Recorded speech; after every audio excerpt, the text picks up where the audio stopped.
Hello everyone, welcome back to Parcham. I M Richa Sharma और हम मिल रहे हैं डेली करंट अफेयर्स सेशन में। आज हमें 19 जून के करंट अफेयर डिस्कस करने हैं, तो चलिए let's get started with the session. और आज की न्यूज़ पे चलेंगे। उससे पहले कल जो हमने सेशन लिया था उसमें जाते जाते जो क्वेश्चंस किए गए थे और सेशन के दौरान जो क्वेश्चंस आए थे उनके आंसर डिस्कस करेंगे।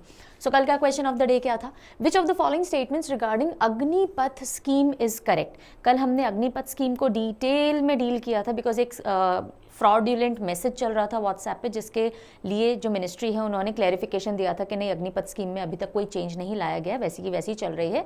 तो कल अग्निपथ स्कीम को A to Z हमने अच्छे से डील किया था, राइट।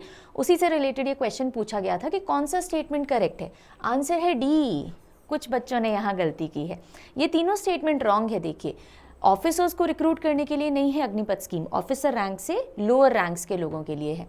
16.5 से 21 ईयर्स वाले लोग एलिजिबल नहीं हैं, 17.5 से 23 ईयर्स वाले बॉयज़ एंड गर्ल्स एलिजिबल हैं। फीमेल कैंडिडेट्स पे एज रेस्ट्रिक्शन नहीं है क्या? है, ऑफ कोर्स है। उनके ऊपर भी सेम एज रेस्ट्रिक्शन है कि 17.5 से 23 ईयर्स के बीच की गर्ल्स होनी चाहिए। सिर्फ ये सही है कि ट्वाइस अ ईयर रिक्रूटमेंट किया जाएगा, ठीक है, या चल रहा है। फर्दर सेशन के दौरान मैंने आपसे कुछ क्वेश्चंस किए थे। सो शाम्भवी, आज आपका आंसर पिक हुआ है। I had asked you Eid ul Fitr कब मनाया जाता है। कल हमने ईद उल जुहा के बारे में, ईद उल अधा के बारे में देखा था।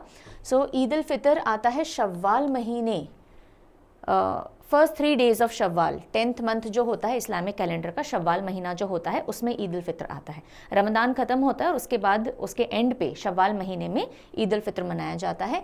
NIOT का हेडक्वार्टर कहाँ है मैंने पूछा था। सो चेन्नई तमिलनाडु के अंदर है, ठीक है जी, ओके। बढ़ते हैं अब आज के सेशन की तरफ और सबसे पहले आ रहा है एक important day and the day is world sickle cell day या sickle cell awareness day. Sickle cell एक डिजीज़ होती है, वंशानुगत होती है, यानी आपको जेनेटिकली मिलती है और उसके अंदर जो नॉर्मल RBCs होते हैं, हीमोग्लोबिन सेल्स जो होते हैं, वो आपके सिकल शेप के हो जाते हैं, इस तरह के शेप के हो जाते हैं और इससे इनकी जो ऑक्सीजन कैरिंग कैपेसिटी होती है, ये ऑक्सीजन बाइंड करके अपने साथ लेके जाते हैं ब्लड स्ट्रीम में, वो बहुत हैम्पर होती है। ये सिकल्स आपस में एक दूसरे से जुड़ जाते हैं और आपकी ब्लड स्ट्रीम को, जो आपकी वेसल्स हैं उनको रोक देते हैं, क्लॉग कर देते हैं, कई बार बहुत पेनफुल ब्लड फ्लो होता है। सो ये कुछ कंडीशंस हैं जो कि सिकल सेल से रिलेटेड हैं और इसी से सिकल सेल अनीमिया भी होता है, ठीक है जी। तो चलिए समझते हैं इस डे के बारे में। So 19 June world sickle cell awareness day की तरह ऑब्जर्व किया जाता है। 19 जून इसकी थीम रही hope through progress advancing sickle cell care globally. So जो भी सिकल सेल से रिलेटेड केयर है, मेडिकल केयर है, उसको ग्लोबली बढ़ाना, इससे रिलेटेड इस बार की थीम रही है ना। यूनाइटेड नेशन जनरल असेंबली जो थी उसने 2008 के अंदर एक रेजोल्यूशन पास किया था जिसके तहत जो सिकल सेल डिजीज़ है उसको one of the world's main genetic illness के तौर पे डिक्लेयर किया गया था ताकि लोगों में पब्लिक अवेयरनेस बढ़ाई जा सके। देखो, ये जो बीमारी है ना, इसकी शुरुआत अफ्रीकन कॉन्टिनेंट से होती है। जब मलेरिया बहुत ज़्यादा फैल रहा था तो बॉडी ने अपना एक रिएक्शन स्टार्ट किया सिकल सेल्स बना करके, ताकि ये जो मलेरियल पैरासाइट है ब्लड के अंदर बहुत ज़्यादा फ्लो नहीं हो, या फिर प्रॉबेबली उसका एक रिएक्शन था बॉडी ने जो दिया था सिकल सेल। तो डिजीज़ की शुरुआत कहाँ से हुई है? अफ्रीका से हुई है। अभी भी अगर आप देखोगे वेस्टर्न सहारन अफ्रीकन रीजन जो है वहाँ पे सिकल सेल के सबसे ज़्यादा केसेस आते हैं। सेकेंड नंबर पे इंडिया आता है, राइट। तो जब इतने सारे केसेस बढ़ रहे थे, पर्टिकुलरली जो लोअर इकोनॉमिक ग्रुप होता है उनके अंदर ये ज़्यादा देखा जाता है, तो यूनाइटेड नेशन जनरल असेंबली ने एक रेजोल्यूशन लाया 2008 के अंदर कि इसके बारे में अवेयरनेस होनी चाहिए कि बीमारी है क्या और किस तरह से इसका ट्रीटमेंट हो सकता है या क्या मेडिकल हेल्प हो सकती है। उसके लिए 2008 में कदम उठाए गए थे। इंडिया की, like I was telling you, condition क्या है कि वर्ल्ड का second greatest sickle cell disease का बर्डन जो है, यानी कितने सारे लोग इस बीमारी से ग्रसित होते हैं, वो इंडिया में वर्ल्ड में सेकंड नंबर पे आता है। फर्स्ट में हमारा सहारन रीजन जो है अफ्रीका, वो वाला पड़ता है। And socially economically marginalise people जो है, पर्टिकुलरली ट्राइबल एरियाज में अगर आप देखोगे सिकल सेल डिजीज़ बहुत ज़्यादा होती है। National sickle cell anaemia elimination mission announce किया गया था रिसेंटली, जब बजट 2023 अनाउंस हुआ, उसी के साथ में national sickle cell anaemia elimination mission भी अनाउंस हुआ, जिसके तहत 2047 तक, हमारी इंडिपेंडेंस के जब 100 साल खत्म होने वाले होंगे या पूरे होने वाले होंगे रादर, सो 2047 तक हमें सिकल सेल अनीमिया को कम्प्लीटली इंडिया से इरेडिकेट करना है, ख़त्म करना है। ये हमने मिशन ले रखा है, ठीक है। सो इतना बड़ा एक इशू है इंडिया में भी सिकल सेल डिजीज़। सो अब although I have told you the briefs, फिर भी एक बार पॉइंटर्स देख लीजिए। इनहेरिटेड ब्लड डिसऑर्डर है, यानी आपको पेरेंट्स से जेनेटिकली मिलता है। हीमोग्लोबिन जो कि आरबीसी मॉलिक्यूल्स जो हैं उनके अंदर एक प्रोटीन होता है हीमोग्लोबिन, जो ऑक्सीजन कैरी करने के लिए रिस्पॉन्सिबल होता है। तो जब ये रेड ब्लड सेल्स जो होते हैं ये सिकल शेप्ड हो जाते हैं तो उससे जो ऑक्सीजन कैरिंग कैपेसिटी होती है वो अफेक्ट होती है। ये एटिपिकल हीमोग्लोबिन मॉलिक्यूल बनाता है। जब ये बीमारी हो जाती है तो हीमोग्लोबिन एस बनता है।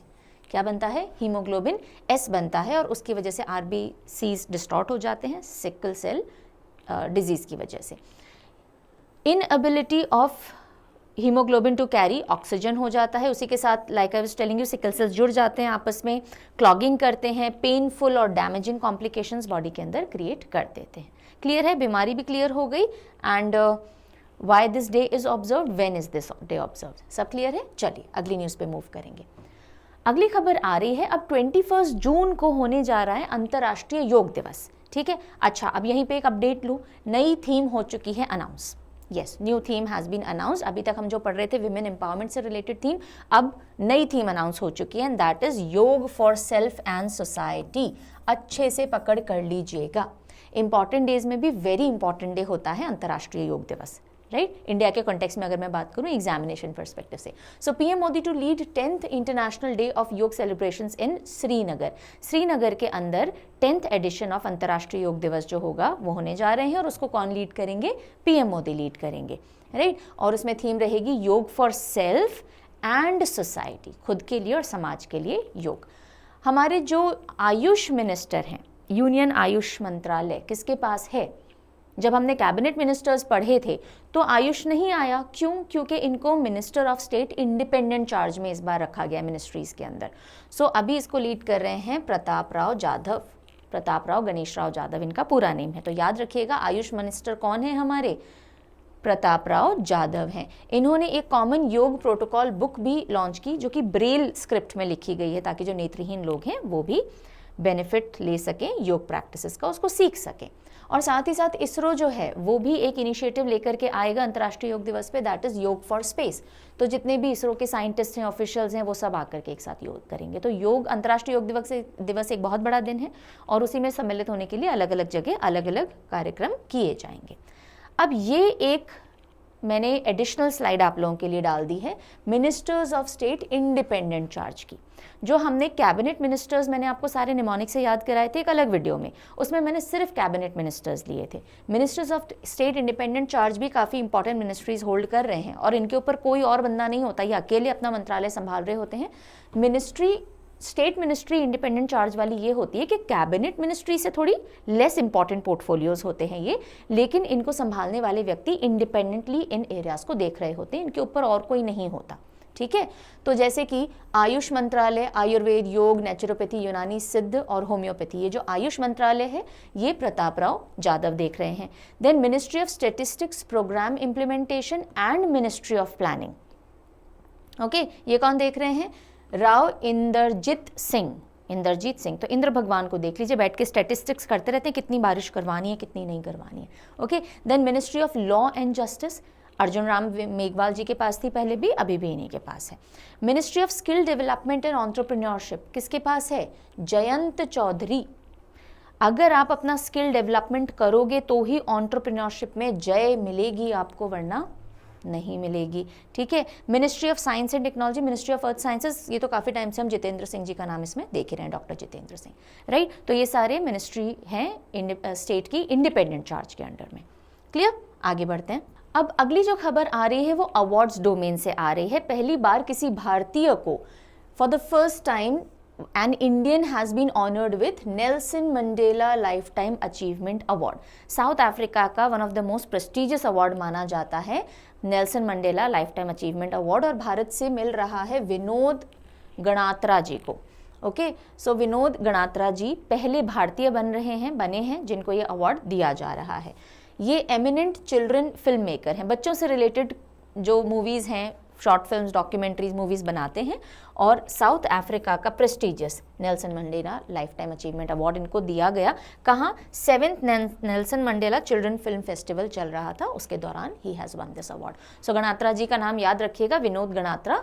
और इनके जो एक्कोलेड्स हैं वो बहुत ज़्यादा हैं।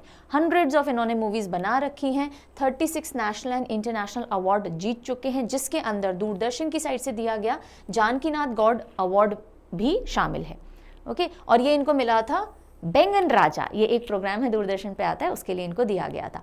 He is the only Indian film maker, इसी के साथ साथ अकेले इंडियन फिल्म मेकर हैं जिनको लिव उलमन पीस प्राइज़ भी मिला है शिकागो के अंदर।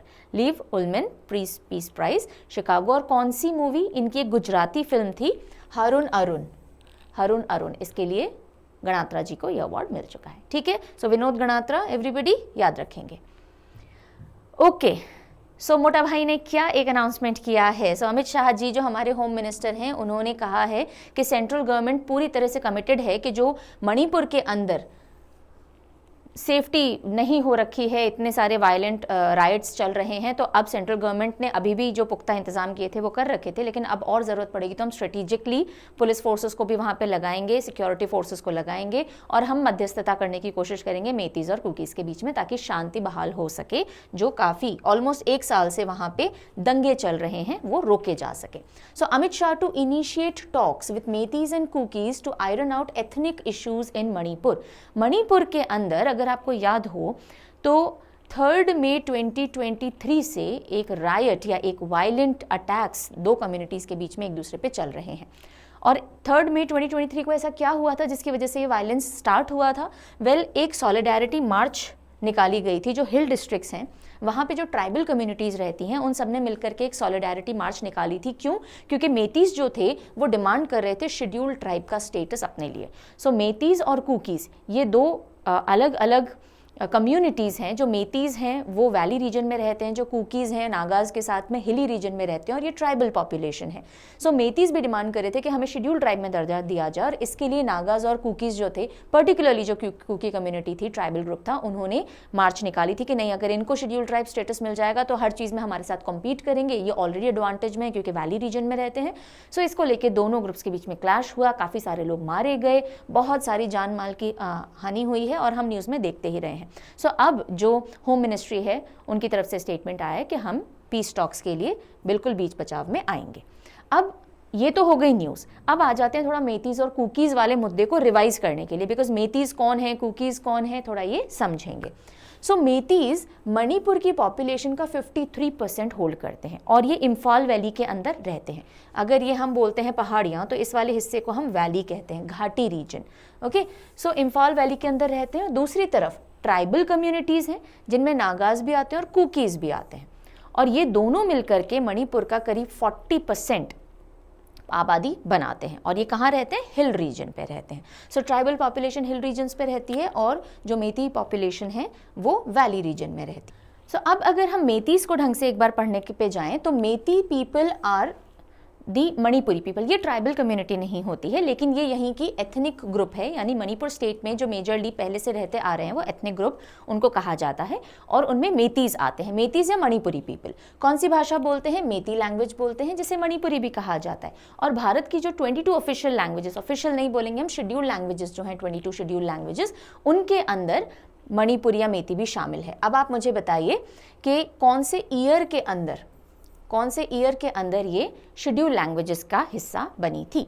Now like I already have told you, 53% Manipur की पॉपुलेशन को कौन रिप्रेजेंट करते हैं? मेतीज़ करते हैं, और ये आपस में क्लैंस में डिवाइडेड हैं, अलग अलग क्लैंस में। जैसे हमारी सोसाइटी में भी होता है ना, हम अलग अलग कम्युनिटीज़ में खुद को डिवाइड करते हैं। ये जो क्लैंस हैं आपस में इंटरमैरी नहीं करते, यानी एक क्लैन वाले आपस में इंटरमैरी करेंगे, 2 क्लैंस आपस में इंटरमैरी नहीं करेंगे। इनका जो मेन जीवन यापन का सोर्स है, the main source of their economy is rice cultivation. Valley में रहते हैं, वहाँ पे चावल उगाते हैं। एंड रिलीजन की बात करें तो मेनली हिंदुइज्म को ये फॉलो करते हैं। मेजॉरिटी मेतीज़ क्या फॉलो करेंगे? हिंदुइज्म फॉलो करते हैं। कुछ परसेंटेज है, अराउंड 16%, जो कि सनमाही रिलीजन फॉलो करते हैं। सनमाही याद रखिएगा, सनमाही गॉड से पे बेस्ड ये रिलीजन है। सनमाही 16%, और जो अप्रॉक्स 88% मेतीज़ हैं वो मुस्लिम हैं यानी इस्लाम को फॉलो करते हैं। सो ये इनका रिलीजियस कॉम्पोजिशन हो गया। देन एक इम्पॉर्टेंट फेस्टिवल है जो मेती कम्युनिटी फॉलो करती है या सेलिब्रेट करती है, दैट इज़ याओशांग फेस्टिवल।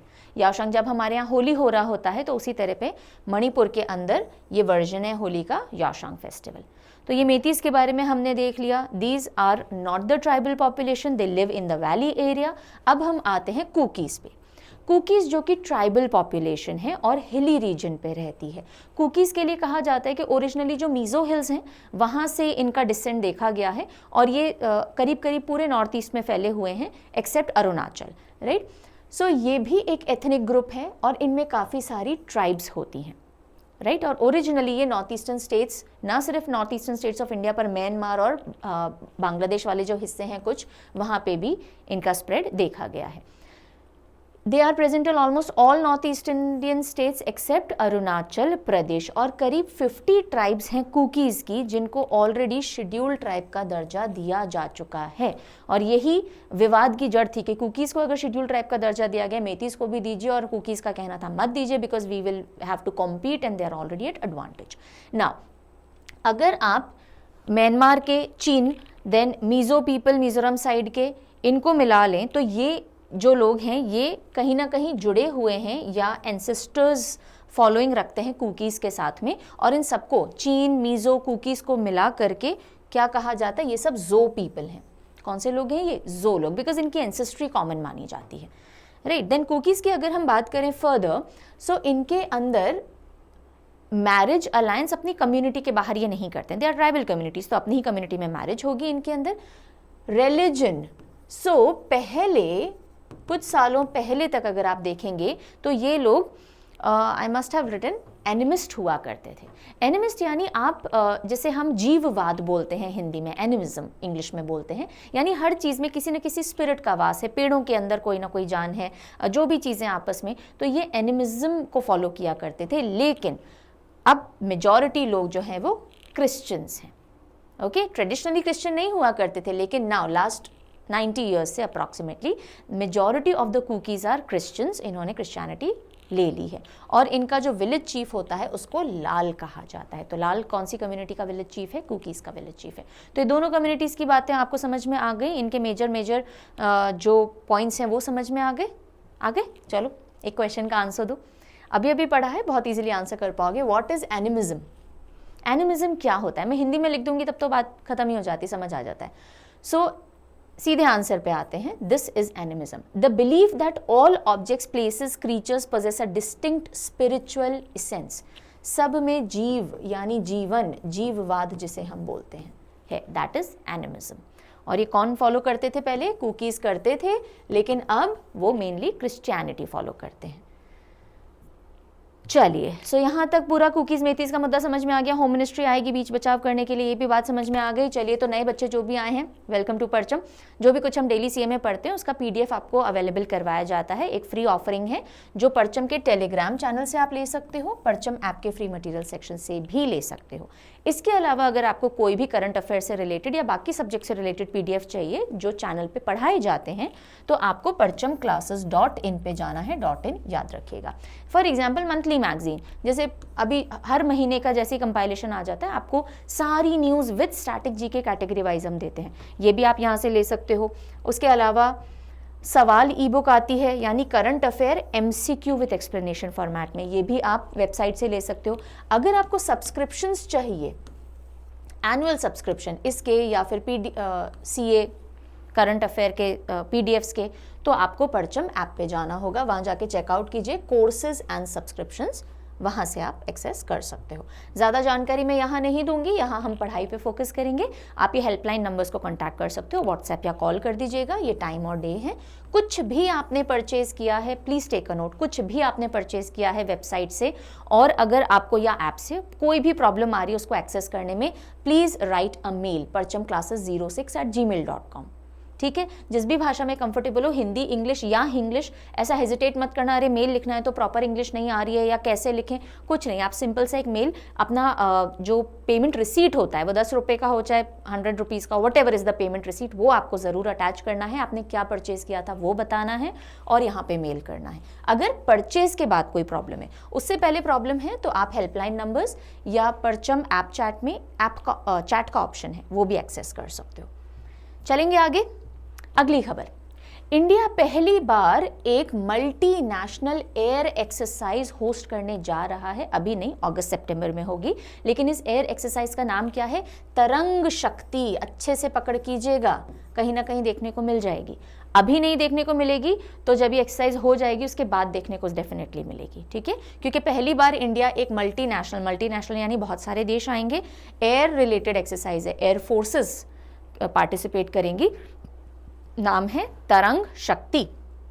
और अभी हम गए थे एक एयरफोर्स एक्सपीरियंस में, कहाँ? रेड फ्लैग एक्सरसाइज थी जो यूएस होल्ड कर रहा था, मल्टीनेशनल थी, इंडिया ने भी पार्टिसिपेट किया था रफेल के साथ में, राइट। चलो थोड़ा सा देख लेते हैं इसके बारे में। तरंग शक्ति एक्सरसाइज में कौन कौन सी फोर्सेस पार्टिसिपेट करेंगी? एयर फोर्सेस कौन से देशों की? US, UK, Australia, France, Germany, Japan, Singapore और यूएई, ये सब आएंगे भारत में अपने अपने एयर विमानों के साथ में, ओके। और 2 फेजेस में इन एक्सरसाइजेस को कंडक्ट किया जाएगा। पहला जो फेज है वो सदर्न इंडिया में अगस्त के फर्स्ट 2 वीक्स में होगा, और जो सेकंड फेज है वो वेस्टर्न सेक्टर में अगस्त एंड और सितंबर मिड तक चलेगा, ठीक है। और ये सारे फ्रेंडली नेशंस जो हैं उनकी एयर फोर्सेस को हमने इन्वाइट किया है ताकि साथ आकर के हम लोग एक्सरसाइज कर सकें। Got it? तरंग शक्ति। अगली खबर आ रही है national highway authority of India से रिलेटेड, NHAI। NHAI ने कहा है कि भाई हम ग्रीन कवर एनहांस करेंगे। जो दिल्ली NCR वाला रीजन है उसके उधर जो हाईवेज हैं, जैसे हरियाणा साइड के हाईवे हो गए एक्सेट्रा, सो दिल्ली NCR रीजन के जो हाईवेज हैं वहाँ पे हरियाली को बढ़ाने के लिए नेशनल हाईवे मियावाकी प्लांटेशन करेगा। मियावाकी प्लांटेशन, तो बस ये न्यूज़ तो ठीक है इतनी सी कि NHAI मियावाकी प्लांटेशन करेगा। कहाँ? NCR region, Delhi NCR region में। क्या है मियावाकी प्लांटेशन? ये बन जाता है इंपॉर्टेंट, पहले भी पढ़ चुके हैं डेफिनेटली। सो मियावाकी मेथड से, ये एक जापानीज अप्रोच है, नाम से समझ में आ रहा है मियावाकी। मियावाकी एक जापानीज अप्रोच है जिसमें जो नेटिव स्पीशीज़ होती हैं, यानी वहाँ की जो लोकल स्पीशीज़ होती हैं उस जगह में जो उगती हैं, वहीं से हम सीड या सैपलिंग, बिल्कुल सीड जैसी जर्मिनेट होती है वैसे ही हम उसको उठा लेते हैं या सीड को उठा लेते हैं और ला करके पहले नर्सरी में उनको थोड़ा सा डेवलप करते हैं, फिर उन्हीं की हैबिटेट में जो लोकल फॉरेस्ट है वहीं पे उनको थोड़ा और बड़ा करने देते हैं अपनी देख रेख में, और उसके बाद जा करके लगा देते हैं और अपने आप थ्राइव होने देते हैं। इस तरह से नेटिव जो स्पीशीज़ हैं उन्हीं को जब आप लगा देते हो अर्बन स्पेसेस में, राइट, और फटाफट से फॉरेस्ट बढ़ते हैं, ऐसे केसेस में ट्रीज बहुत जल्दी बढ़ जाते हैं, इनको मियावाकी मेथड कहा जाता है। तो ये इकोलॉजिकल रिस्टोरेशन और एफॉरेस्टेशन का बहुत अच्छा तरीका है। जब आपको अपने आसपास का इकोलॉजी को वापस से खड़ा करना है, सारे पेड़ खत्म हो चुके हैं, वापस से पेड़ लगाने, तो वहीं की लोकल स्पीशीज़ उठाइए, उन्हीं को डेवलप करके वहाँ लगा दीजिए। इससे डेंस, नेटिव और biodiverse forest short period of time में खड़े हो सकते हैं। बायोडाइवर्स, अलग अलग तरह के जो भी आपकी प्लांट्स वहाँ पे लगते हैं, नेटिव यानी वहीं की लोकल होनी चाहिए वैरायटीज़, उनको आप लगाते हो।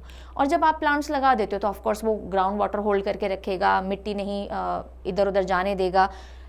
हाईवेज़ के आसपास पेड़ लगाने से बहुत फ़ायदे होते हैं, नॉइज़ पोल्यूशन में कमी होती है, राइट, एंड डस्ट जो धूल उड़ती है उसके अंदर कमी होती है। तो there are lot of benefits of planting trees along the roads and highways.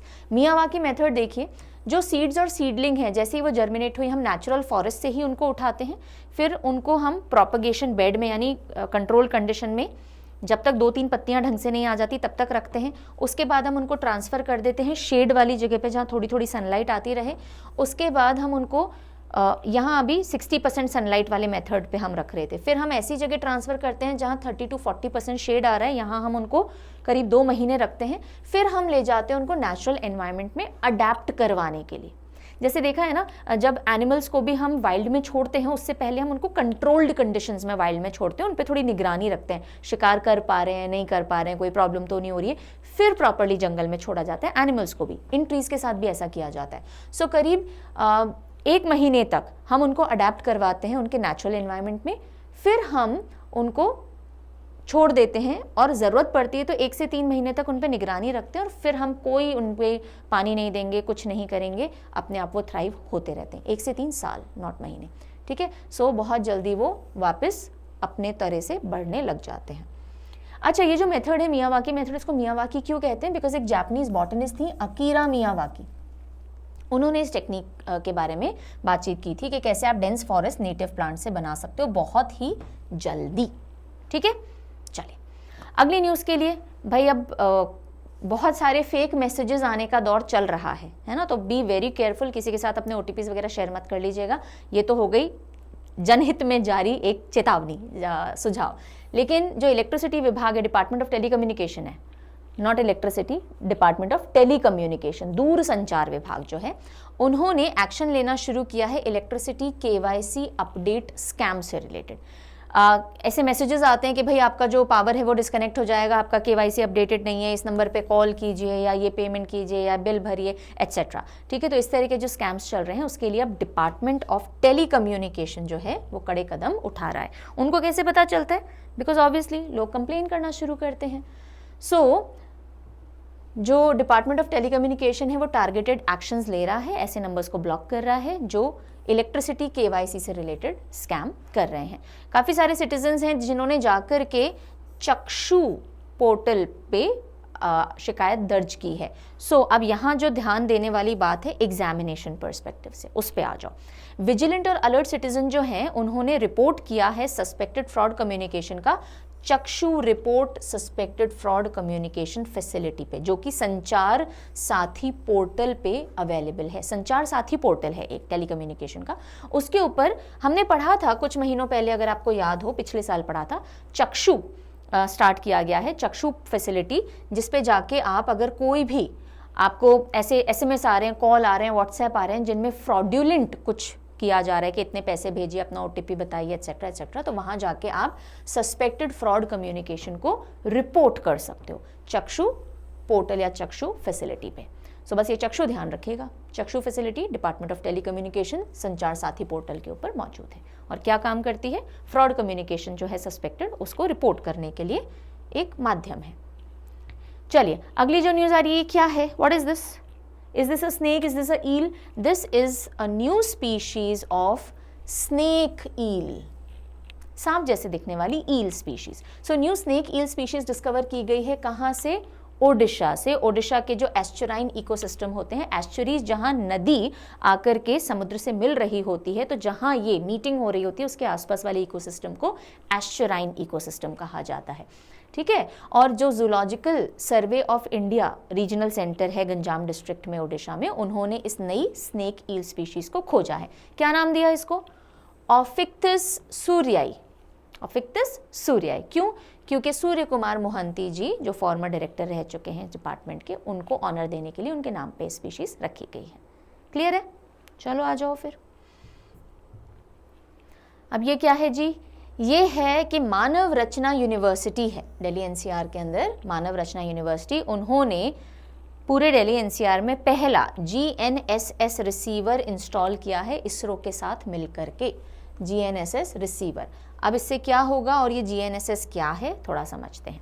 पहली चीज़ तो ये कि एटमॉस्फेरिक और स्पेस रिसर्च में बढ़ावा मिलेगा। देखिए इसरो ने टाइप किया यूनिवर्सिटीज़ के साथ में, ताकि जो रिसर्च है वहाँ के जो एजुकेशनिस्ट हैं जो इतनी नॉलेज लेके बैठे हैं वो भी यूनिवर्सिटी लेवल पे थोड़ी बहुत रिसर्च कर सकें।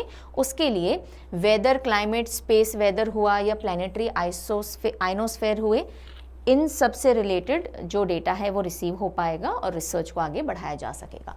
सो मानव रचना यूनिवर्सिटी, कौन सी यूनिवर्सिटी है? मानव रचना यूनिवर्सिटी दिल्ली NCR की पहली GNSS रिसीवर बन चुकी है। What is this GNSS? Global navigation system satellite system, global navigation satellite system install करवाने वाली with collaboration with national atmospheric research laboratory ISRO, ठीक है। सो वन लाइनर न्यूज़ की तरह समझिएगा कि जो भी क्रिटिकल स्टडीज़ होनी है एटमॉस्फेयर से रिलेटेड, स्पेस रिसर्च से रिलेटेड, मेजरली एटमॉस्फेरिक रिसर्च आएगी इसके अंदर, और स्पेस के वेदर वगैरह से रिलेटेड आप जो रिसर्च करोगे उसमें अब हेल्प मिलेगी GNSS रिसीवर इंस्टॉल हो जाने से।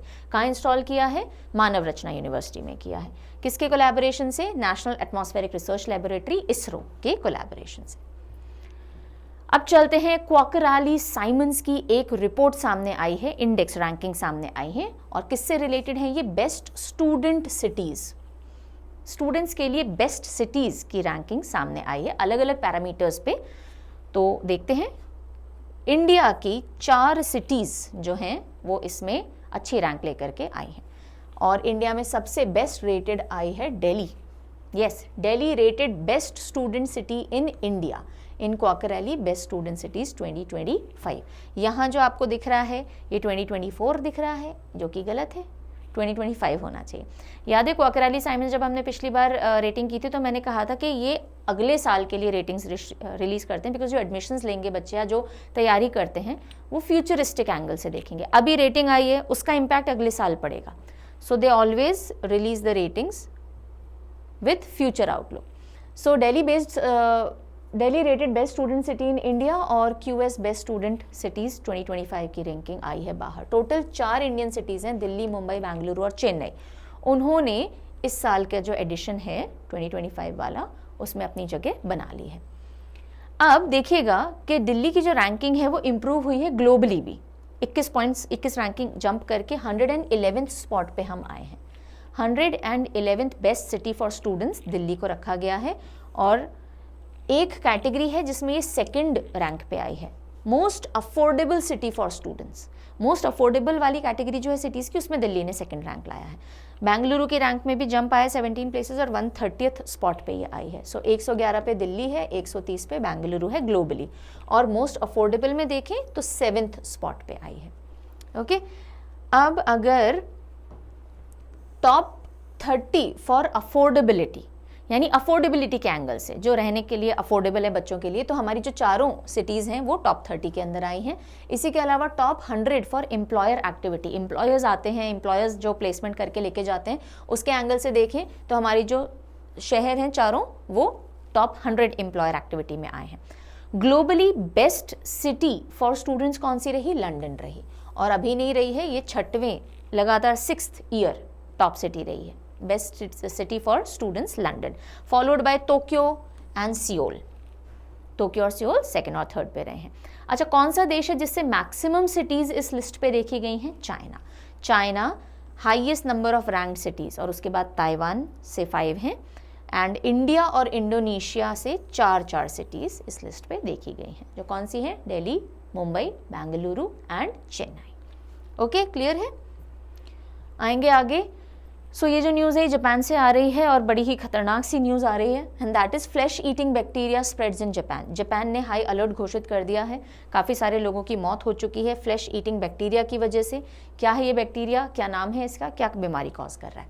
सो जापान और high alert as STSS infections search. STSS, what is this? Streptococcal toxic shock syndrome, नाम याद रखिएगा। कहाँ पे हो रहे हैं इतने सारे केसेस? नियरली 1000 इन्फेक्शंस इस साल हो चुके हैं, और इन जापान के national institute of infectious diseases ने ये डेटा सामने रखा है। सो ये जो बीमारी है ये 48 आवर्स के अंदर ही, 2 दिन के अंदर ही इंसान खत्म हो सकता है अगर ये इन्फेक्शन उसको लग जाए, STSS। और इसके अंदर बेसिकली ये जो स्ट्रेप्टोकोकल टॉक्सिक शॉक सिंड्रोम है, ये होता किससे है?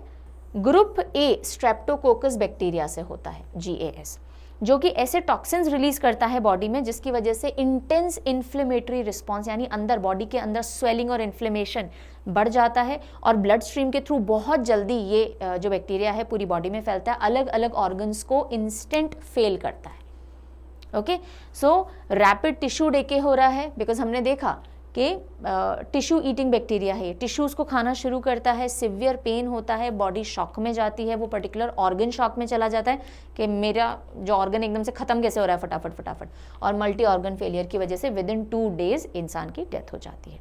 ओके, सो कौन सा कंट्री है जो हाई अलर्ट पे STSS है? जापान है। STSS is streptococcal toxic shock syndrome, किसकी वजह से होता है? ग्रुप A स्ट्रेप्टोकोकस बैक्टीरिया की वजह से।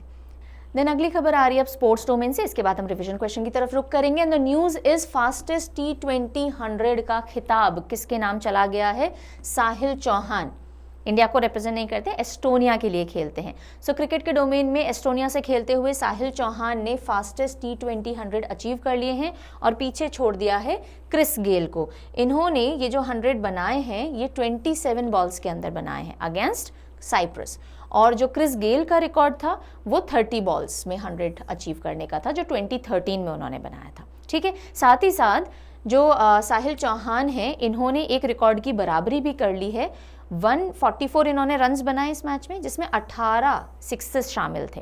Okay, so most sixes in men's T20 international innings, T20 की एक इनिंग के अंदर मोस्ट सिक्सेस बनाने वाले साहिल चौहान बन गए हैं along with Chris Gayles. Chris Gayles ने भी 18 सिक्सेस मारे थे एक इनिंग में और टोटल 146 नॉट आउट रहे थे। साहिल चौहान ने भी 18 सिक्सेस मार लिए एक इनिंग में और 144 नॉट आउट रहे। ठीक है, तो दो रिकॉर्ड अब साहिल चौहान के नाम आते हैं। एक तो आता है फास्टेस्ट T20 100 और दूसरा आता है maximum sixes in an inning in T20 international, जो कि इन्होंने बराबरी की है क्रिस गेल की। क्लियर जी। एक रिटायरमेंट, सो वेटरन T20 वेटरन है डेविड वीज और इन्होंने अनाउंस किया है इंटरनेशनल रिटायरमेंट क्रिकेट से। He will not be playing any more, और ये नमीबिया की तरफ से ऑलराउंडर के तौर पे खेलते थे। बस इतना आपको ध्यान रखना है। नेक्स्ट न्यूज़ आ रही है बैडमिंटन क्षेत्र से। बैडमिंटन का ऑस्ट्रेलियन ओपन जो हुआ उसमें मलेशिया के ली ज़िजिया हैं जो विनर रहे हैं। Malaysia has won Australian Open badminton championship and Li Zijia has been crowned the winner. चलिए जी, time for our revision questions. Ready हैं? आंसर करना शुरू कीजिएगा। पहला question, which of the following statements about the exercise Tarang Shakti 2024 is correct? तरंग शक्ति 2024 जो होगी उसके बारे में कौन सी स्टेटमेंट करेक्ट है? ये बाइनियल होगा? नहीं। First ever multinational exercise hosted by, to be hosted by Indian Air Force, बिल्कुल सही है। ठीक है, बाकी गलत है। देखो, अक्टूबर में नहीं होगा, सिर्फ इंडियन एयरफोर्स और यूएस एयरफोर्स होगी क्या? नहीं, बहुत सारे देश हैं। So B is the right answer. What is a key characteristic of forest created using Miyawaki method? Miyawaki method से जो फॉरेस्ट उगाए जाते हैं उनका फीचर कैरेक्टरिस्टिक क्या है? क्या ये मोनोकल्चर प्लांटेशन होते हैं? मोनोकल्चर यानी एक ही जैसे प्लांट्स सारे? नहीं। They achieve mature forest status in a very short period? ठीक है, सही है। इंटेंस मेंटेनेंस चाहिए रहता है दशकों तक? बिल्कुल नहीं। नॉन नेटिव स्पीशीज उगाई जाती हैं सिर्फ? नहीं। तो आपका आंसर बी हो जाएगा कि बहुत जल्दी आप फॉरेस्ट स्टेटस पे पहुंच सकते हो। कंसिडर द फॉलोइंग स्टेटमेंट्स और आपको करेक्ट स्टेटमेंट बतानी है। Vinod Ganatra ji has become the first Indian to be conferred with Nelson Mandela life time achievement award, सही है। And he is the only Indian film maker जिनको लिव उलमैन पीस प्राइज मिला है, ये भी सही है। So both are correct. Next, What is the objective of National Sickle Cell Anemia Elimination Mission जो कि यूनियन बजट 2023 में अनाउंस किया गया था? आपको इसका ऑब्जेक्टिव बताना है। क्या ऑब्जेक्टिव था? 2047 तक हम सिकल सेल एनीमिया इंडिया से हटा दें। देखो ये रहा। ओके, चलिए। Which university recently became the first university in Delhi NCR to install Global Navigation Satellite System receiver? GNSS receiver setup करने वाली दिल्ली NCR की पहली यूनिवर्सिटी कौन सी बन गई थी? अभी अभी हमने पढ़ा था, Manav Rachna. And this is a question of the day. What is the theme of 10th international day of yoga celebration? 10th international yoga day का जो सेलिब्रेशन होगा उसकी थीम क्या रखी गई है? ठीक है जी, सो जल्दी से आंसर करिएगा। अब हम मिलेंगे कल with another daily CA session. तब तक take very good care of yourself. Bye bye.